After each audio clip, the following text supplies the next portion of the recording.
روز بخیر بینندگان بینیاد گرامی رادیو زودی، امیدوارم خوب و خوش هستید و آماده شنیدن اخبار تازه ساعت به وقت پراگنده روسیه 12 و تاجیکستان باشد 14. من شالوی گلخوجه در چند دقیقه دیگر برایتان عزیزان خبرهای تاجیکستان و جهان رو میرسونم. اکثریت صحبت من مربوط به خبر مهاجران است و جواب به سوالهای زیادی شما بینندگان عزیز. از این خاطر تا آخر صحبت ما رو همراهی کنید.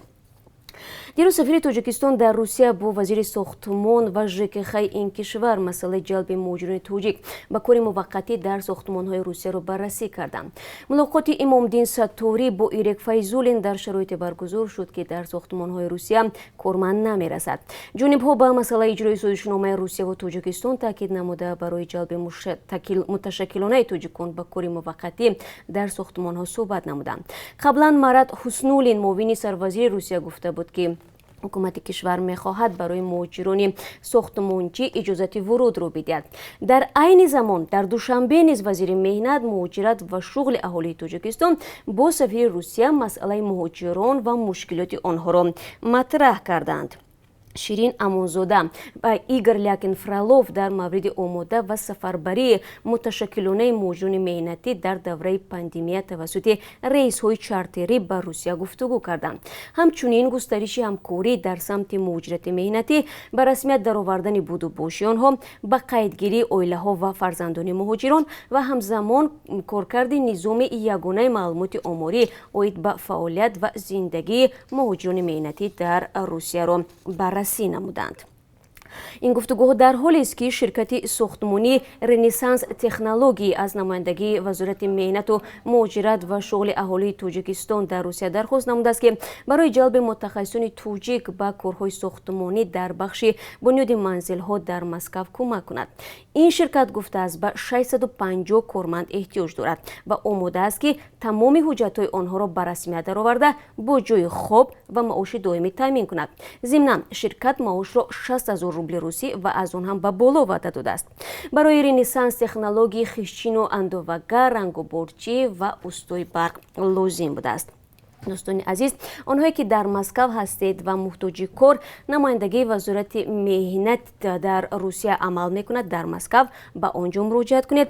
ولی باید گفت نهادهای تاجیکستان تا امروز با برخی از دولت‌ها از جمله روسیه، دولت‌های خلیج فارس به مانند عربستان سعودی و قطر، کره جنوبی سازش‌های دولتی مهاجرت کاری را امضا کرده است.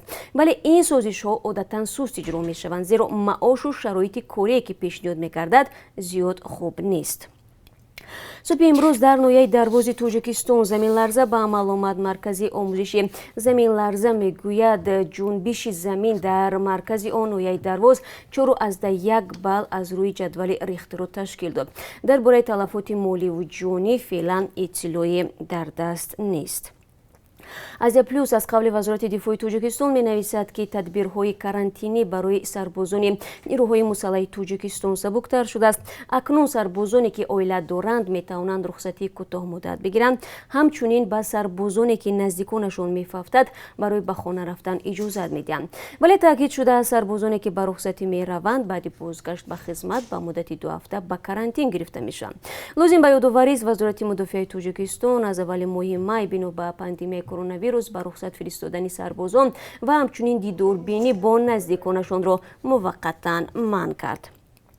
بینندگان عزیز، طول چند روز اخیر تعدادی از شما درباره سرنوشت محمود اودینایف، معاون رئیس حزب سوسیال دموکراتی تاجیکستان میپرسید که 10 روز این جونی بی‌درک است. محمود اودینایف یک روز پیش از ناپدید شویش برای بازپرسی در رابطه با قضیه پسرش به شعبه وزارت کارهای داخلی در شهر حصار دعوت شده بود، اما بعد از حاضر نشدنش ماموران این شعبه به جستجوی وی مشغول شدند. تا حال پیوندانش از محلی بود و باشی این سیاستمدار خبری ندارند و به رادیو زودی گفتند که تا حال در این باره اطلاعی به دست آنها نرسیده است. با گفته برادر زنی مامرود اودینای فعلا ماموران میلیسای شهری سور بازپرسی نزدیکان این سیاستمدار ادامه میدن. وزارت کارهای داخلی وابسته به قضیه مامرود اودینای تنها اطلاع داده بود که اویلای نوسالم داشته در جامعه همچون شخصی ماجراجو شناخته شده است و پیوسته به بافتن و پهن نمودن مواد بر دروغ اغوا انگیز بر ضد ساخت کنستیتوسیونی تاجیکستان در شبکه‌های اجتماعی و سامانه‌های اینترنتی مشغول میباشد. اودینای پیشتر به حمایت از حقوق زندانیان مشغول بود و چند سال اخیر همچون معاون رئیس حزب سوسیال دموکرات فعالیت دارد. اجنسی авиация граждани توجیکستان میگوید که تا آخر ماه دکامبر از روسیه به توجیکستان 146 پرواز چارتری انجام می شود. این پروازها مثل ماه‌های گذشته شرکت هواپیمایی سومون ایر عملی می کند. نرخ بلیط ها همان است 395 یورو. این با اون معنی است که بینندگان عزیز ظاهراً تا آخر ماه دکامبر مسئله برقرار شدن پروازهای دائمی بین روسیه و توجیکستان در نظر نیست. پروازهای منتظمی را که شما دوستان زیاد منتظرید. به هر حال من همه روزه برای شما جدول پروازها را خواهم گفت و از فردا من الکی آغاز میکنم. تا آن وقت شروع از فردا چند روز در میان شرکت سومون ایر به انجام پروازهای چارتری طریق خط سیری دوشنبه مینسک دوشنبه میپردازد. تا آخر همین مدت پرواز غیر نقشه‌ای برای انتقال مسافران در نظر گرفته شده است. پروازها روز سیوم، ششم، دهم، سیزدهم، 15ام، 17ام، 20م، 24، 27 و 31 دکامبر در نظر بوده است.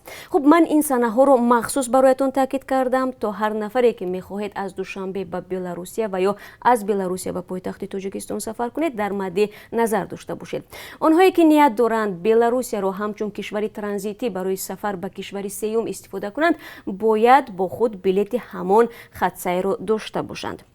ولی نگفته نماند که حامیان حقوق مهاجران میگویند در این اواخر مهاجران میخواهند طریق بلاروسیه به روسیه وارد شوند. به گفته آنها هرچند مرز میان بلاروسیه و روسیه بسته نیست، شهروندان توجیکستان حق ندارند به اساس وارد این کشور شوند.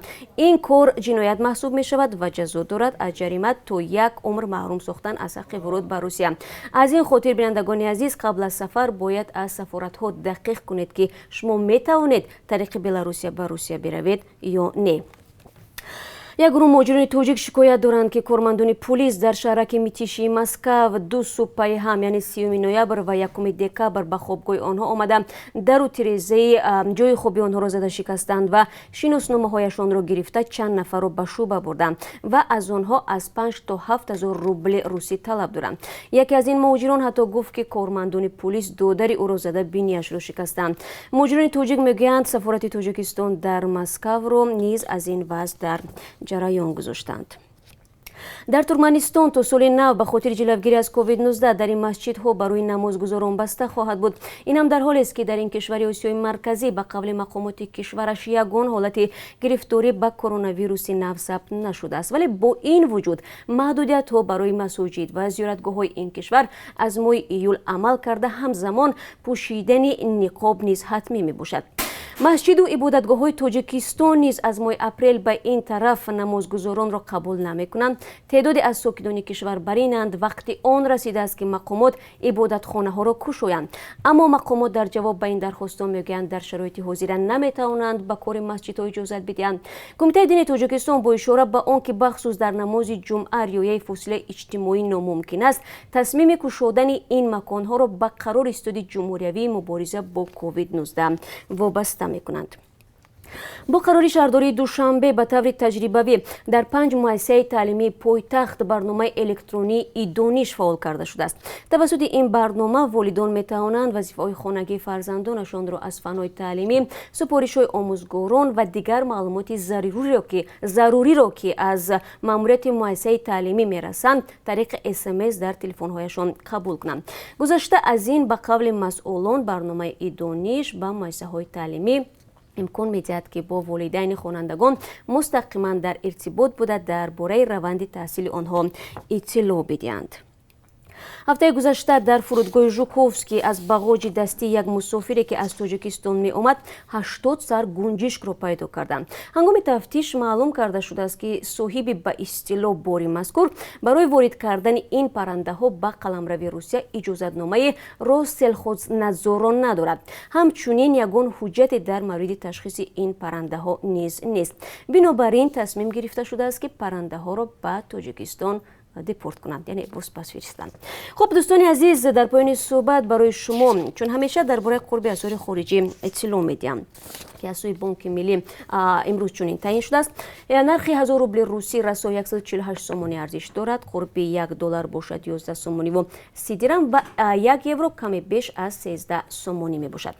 ташаккур мекунам аз якояки шумо ки то ин соат моро тамошо кардед. сипос ки саволҳоро ба мо мефиристед. ман ба ин суолҳо кӯшиш мекунам дар суҳбатҳои дигар боз посух бидиҳам. бо мо ҳамкорӣ кунед. шуморо ман дар бахши мустақими барномаи хабарӣ 3 соат пас мунтазир хоҳам буд. худро эҳтиёт кунед ва то мулоқоти навбатӣ дар эфир.